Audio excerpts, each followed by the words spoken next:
Welcome everybody out to podcast number 446. Today we are going to talk about running away from your work instead of running to it, which is something that I like to call playing tennis. It works against collaboration. Stay with us. This is the Elevate Construction Podcast, delivering remarkable content for workers, leaders, and companies in construction wanting to take their next step. Get ready to step out of your comfort zone with Jason Schroeder as he encourages you to do better, live a remarkable life, and expect more. Let's go. Welcome everybody. I hope you're doing well. Let me introduce this little story about playing tennis. You've heard me say this before in podcast before, but I'm going to make a specific podcast about this. There was a project engineer one time that likened his job to playing tennis, and I thought it was really just disgusting behavior. And I told him so don't think that I was cowardly and didn't say anything. I told him his behavior was disgusting. And I've said before in podcasts that construction is really a lot like football than it is tennis. Tennis, you hit the ball into somebody else's court and you win by them dropping the ball and you're safe on your side, right? So you hit the ball back and forth, and in football, you win with the team if you pass the ball and drive it down to the end of the field. And everybody is incentivized to do everything that they can to drive that ball, get that ball down to the end zone. And which symbolizes for me accomplishing tasks, right? In construction, when we're with a team, foremen, workers, superintendents, project managers, project engineers, office administrators, whatever you want to call it, we need to be passing the ball to each other and driving it, taking it down to the end of the field, spiking it down in the end zone and doing a little dance. Most of the time people play tennis, which means that, okay, if I get an email or a task, I'll just hit the ball as fast as I can back to somebody else in their court. If they drop it, no big deal, but at least it wasn't my fault.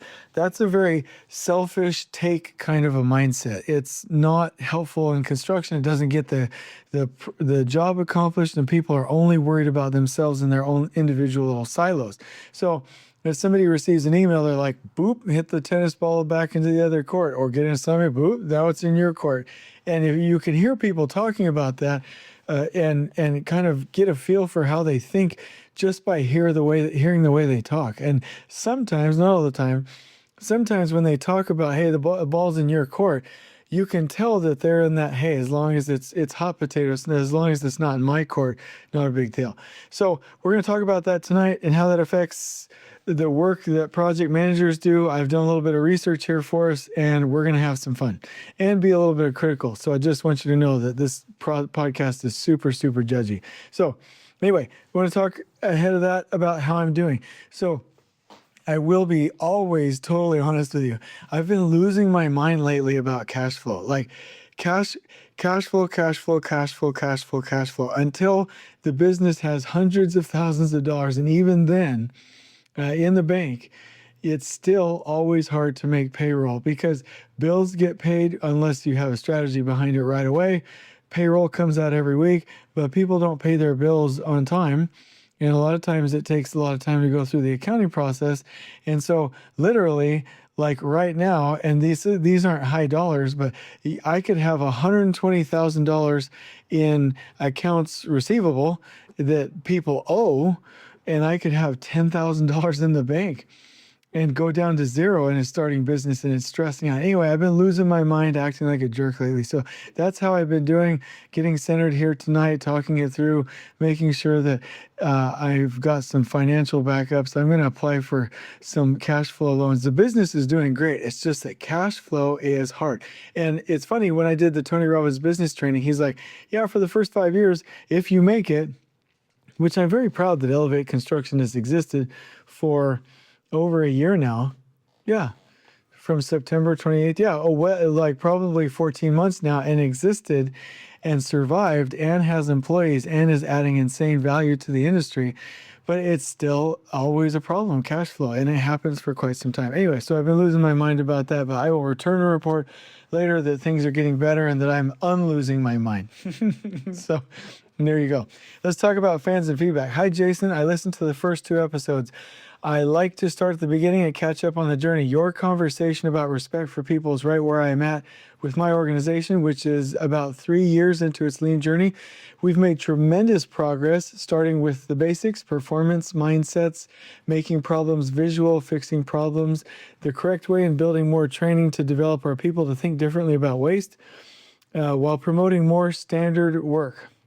But there are still so many unchanged mindsets in the foreman and general superintendent positions that slow down the momentum. Small incremental steps. I'll be catching up on the past episodes. Past episodes. Great work. Okay, so I've got a really cool story for you here. What I'm beginning to get annoyed about are, excuse me, what we superintendents call paper pushers. Now, there are really great project managers, project executives, project engineers out there that are builders, and I love working with those folks, and they're so amazing. There are, however, some secretaries and paper pushers out there that are masquerading around as project managers. And you can be a male or a female to be a secretary, and there's nothing wrong with being that. It's just that if you want to be a project manager, you can't be a secretary. So I'm going to talk about this principle. There was here's a story for you first. There was a project director that a couple of really qualified folks and I worked with a while back, and we would always have to go crash land and support and recover his projects. And it was interesting to watch him. It was like, why is it just like this person that's always taking projects? And we watched him for a little while. He would come to a project site, sit down, open his computer, respond to emails, pack up his computer, get up and leave. From project to project to project. And then we were like, okay. And then there was a training and a couple of company meetings that we were doing. Same thing. Walked in late, opened up the computer, responded to the emails, and then left. Never leading, always just doing administrative tasks. And so that's what I see a lot of people doing, and they feel comfortable with this because they're hitting the tennis ball back into other people's courts, and they're never grabbing the ball and running it down the field. And so this is a real big problem. If somebody wants to be a project manager or a project executive or a project director, they need to be builders, leaders, and actually engage. So I did a little bit of research, and I'm actually not even like comparing this to like a secretary position, right? So like if you're and there's nothing wrong with it. I'm just telling you, if you want to be a project manager or project executive, you can't also be a secretary. So secretary position, like responds to emails, coordinates calls, sets up appointments, files paperwork, right? So those are some of the basics. But I looked up the difference between a project engineer and a project manager. Project engineer understands contracts, assists the project team, organizes the duties of others, participates in trainings, archives project files, helps to prepare project schedules, ensures document control, processes submittals, as-builts, testing, inspection logs, RFI logs, and change order logs. Also, any daily reports, material procurement logs, distributes drawings, identifies, assembles, and negotiates and distributes change orders, prepares agendas, participates in project cost control, prepares owner billings, and then monitors testing and inspection, right? So that's the duty, that's the role of a project engineer. They need to be organized, have a detailed knowledge of how to do their jobs, attempt to resolve problems. They should be goal-oriented. They should be listeners. They should be able to resolve problems, participate in a team environment, and have a strong can-do attitude. So that's a project engineer. And that is the extent of what a lot of project managers, people in this industry that call themselves project managers, that is the extent of what they're able or are currently doing. And a lot of it is just organizing. If you listen to that description of what a project engineer is, and you ask yourself, what's the main concept there? It's support and organization. Support and organization. You're supporting people and you're organizing data. You're supporting people and you're organizing data, which is much different than the project manager role. So listen to this. Manages and coaches and trains all project team leaders. Mentors, develops, and trains project engineers for fast-paced growth. 100% detailed hands-on knowledge of the project scope. owns and is responsible for cost control, billings, collections, change management, cash flow, and monthly status reports. Is the key contact and negotiator for the owner and the architect. Challenges and supports self-performed work. Is accountable for the project completion and project financials, solving critical issues, and ensuring top customer satisfaction. Coordinates and manages and executes the planning and scheduling of projects from start to finish. Qualifications: excellent listening and strong communication skills. Able to resolve any complex issues. Ability to improve team morale. Understands and demonstrates an understanding of all business and building processes and systems. Knows cost estimating, budgeting, forecasting, and the entire financial life cycle from start to finish. Proficient with computer skills for all softwares needed on the project. Has a can-do attitude and leads the project team. Okay, so what's the feeling that you get there? Okay, leads and is accountable. Leads and is accountable. Leads and is accountable. Okay, go back to project engineer. Supports and organizes. Supports and organizes. Supports and organizes. Project manager leads and is accountable. Leads and is accountable. I'm wanting to get this message across. There's a difference between somebody who just organizes and somebody who owns this. Like, you can tennis racket a ball across the net to somebody else and call that organized, but that's not leading. Leaders work with a team to move the ball down the field. They are accountable and they run with the ball and they stay with the ball. They're not just hot potatoing the ball. So my problem is this. In the industry, we have folks who call themselves project managers and executives that are literally just playing hot potato with the ball and hitting it across the court to somebody else, whether it drops or not. And then they're victims and they're like, well, if this happened or that, or it should be fine, or, well, they didn't do their job, or I can't, or I don't have, or blah, blah, blah, blah, blah, blah, blah. Tennis, tennis, tennis, tennis, tennis, tennis, tennis. Real leaders stop, they stay, they focus, they lean in, and they lead the project. Real project managers and project executives. And when they are handed the ball, when they have the ball, they run and they hold on to that ball with dear life. They lead and they are accountable. They lead and they are accountable. They do not play tennis. Project managers, real project managers, and real project executives play football, football, football, football, football. They run down the field with the ball. And so I can't emphasize this enough. And so what I'm asking as we elevate construction together is that this mindset goes away. I don't want anybody playing tennis anymore. This is absolutely crazy, stupid behavior. You get no points for just organizing information. And stop going from project to project. It is absolutely detrimental. And in fact, I want to go over here to a little Miro board, and I want to talk about a couple of concepts. I put this in the TACT board so you can go back to it at any time. I learned this from the Scrum training that I took with Felipe Engineer with Scrum Inc. Absolutely fantastic content and absolutely fantastic organization. Project managers lose productivity when the following things happen, okay?